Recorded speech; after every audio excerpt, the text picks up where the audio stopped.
बिलासपुर विधानसभा seat से Bharatiya Janata party के प्रत्याशी और पूर्व मंत्री अमर अग्रवाल आज जनसंपर्क करते हुए मतदाता मन से अपन पार्टी के पक्ष में वोट मांगिन। उनकर कहना रही कि पाछू 5 बछर में कांग्रेस के शासनकाल में बिलासपुर की छवि काफी खराब हो गई है। पहली एला न्यायधनी कहे जात रही से, लेकिन अब यह अपराधगढ़ बन गए है। बिलासपुर शहर में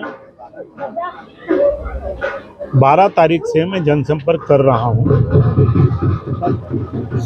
और बिलासपुर की जनता यहाँ के बढ़ते हुए अपराध, जिसमें हत्याएं, चोरी, चंदाखोरी, नशाखोरी, सट्टा, डकैतियाँ, जमीन की लूटमारी, उसको लेकर बिलासपुर की जनता में चिंता भी है, भय भी है और गुस्सा भी है। क्योंकि बिलासपुर छत्तीसगढ़ में रहने के लायक प्रथम शहर था।